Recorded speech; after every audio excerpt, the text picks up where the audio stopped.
we are back at Patuxent Nursery, and we are going to look for some trees and shrubs to plant around the patio, and just come up with some landscaping concepts. I met with a couple people from Thumbtack. They came out and gave me some quotes, so now we're here just shopping for some shrubs, and I'm going to pick out what we're going to plant. Okay, so we're thinking of getting these. What are these called? These are not banana trees. What are these called? Bird of Paradise. This is $360, but it's 50% off. So this is actually $180. Okay, we're gonna have like the best little oasis in the backyard. We're gonna have to get the pickup truck though to come back and pick up some of this stuff.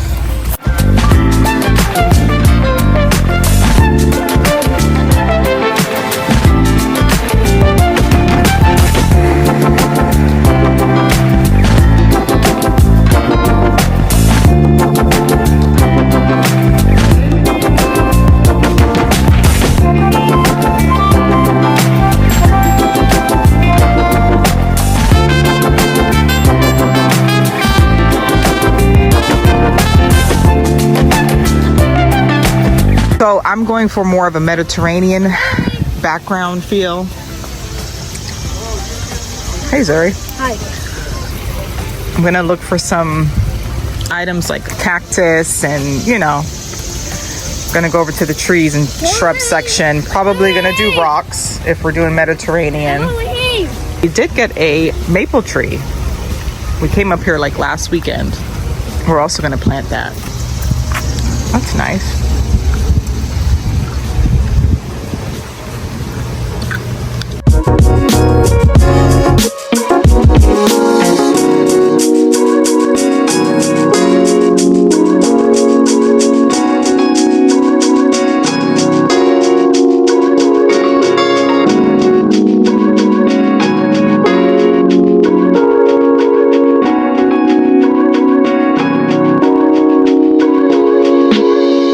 Guys, I really like these Thunderstruck crepe myrtles. I do think it would fit in the whole Mediterranean feel because they are purple, so that might work.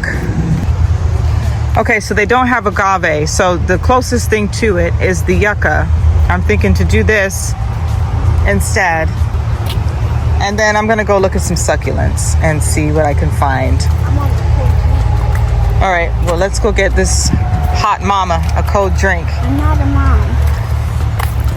I'm a toddler. You're a toddler, okay.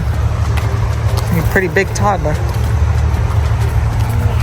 Okay, so fountain grass is good too, to give that Mediterranean look.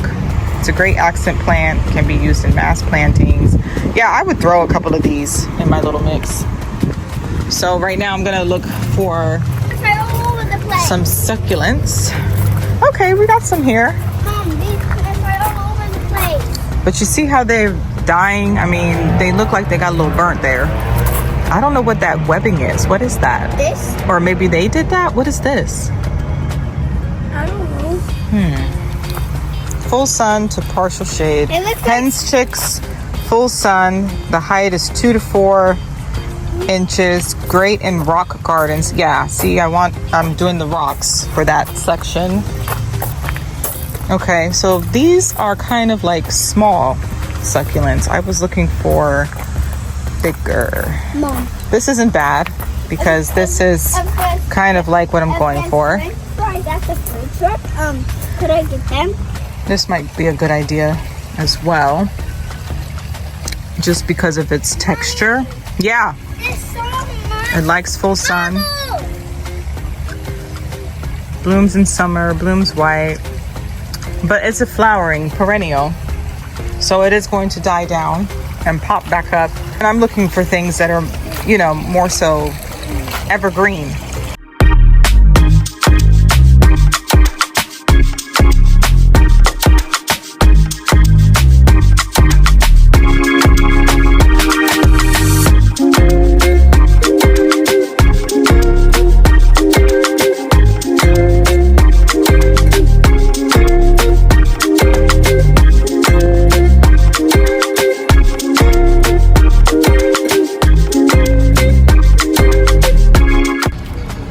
Okay, so we're gonna get that Thunderstruck crepe myrtle. with the yuccas. I'm gonna go look at the grass to add to it as well.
I'm a little bit sweaty, but that's because we're outside. We planted the crepe myrtle, right? So it's in like the rock bed, and the rocks kind of sucked all the water away from the crepe myrtles, and I can tell that they were losing water. So now I'm just going to open up a circle around them, put down some mulch, and then the rocks around the mulch. So that's the next project. We're also going to take up the center portion of the rocks because we don't like how it looks. We bought some sod and we're gonna put that down.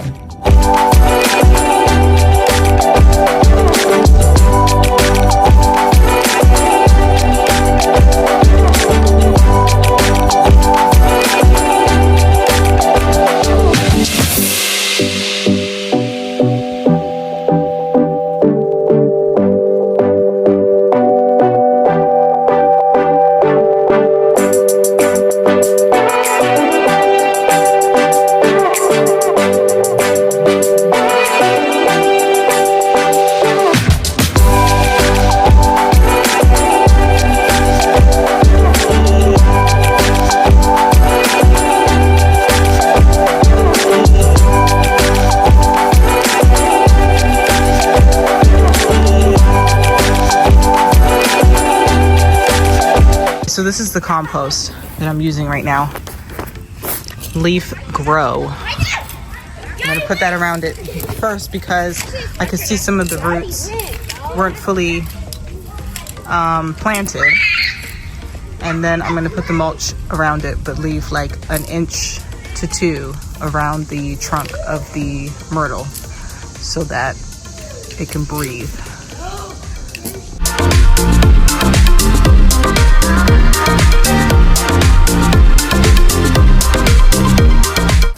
I gotta get this on camera. You look like a Ghostbuster. Turn around, let me see the backpack.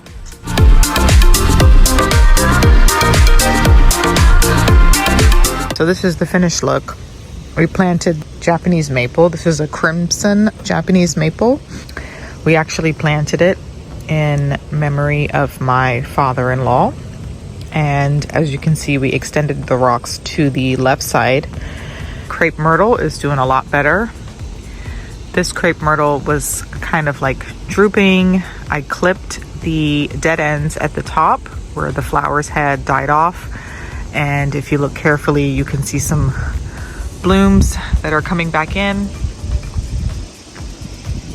And they will bloom some nice fresh flowers. It seems to be doing pretty good with the compost I put down and the mulch around it. As you can see, I did not put any mulch near the base of the trunk, and she seems to be happy. We went ahead and took up the rocks that were in the center here. Our grass is slowly growing back. The grass was extremely damaged during the process of getting our patio done.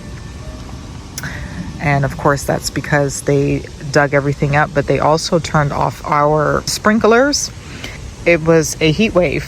The weather was like 100 degrees. Actually, this area here and this area here was completely bald. I mean, it was just all dead grass. So this is coming back. My husband put down some grass seed, and then he also put down something else to help treat the weeds and help the grass come back here. And here we bought sod, and we put some sod down from here to here. And you can see that part of the grass is doing well. The other part we're just treating, and we hope that it will grow in, but it will grow in, I'm sure it will. Here we need to put in some more sod. This is the other part of the rocks. And this one here, I clipped as much as I could because she's pretty big. But as you can see, we have some beautiful blooms that have come in, which is awesome. My husband went to Costco, picked up an umbrella, and this is a cantilever umbrella. It's the sunbrella, so it has that protective covering, you know, against the sun. And it's definitely a beautiful accent piece to the patio. So the next step is to eventually build a path going down here, and way in the back we'll get a gazebo. I'm also gonna get a quote for a fence, but I'll keep you guys with our patio progress. But for now, it's looking pretty good. Oh, and look at these guys here. I put these up on the sides. Doing very well. I got some new growth that has come in. Thanks for tuning in, and we'll catch you guys in the next video. Bye.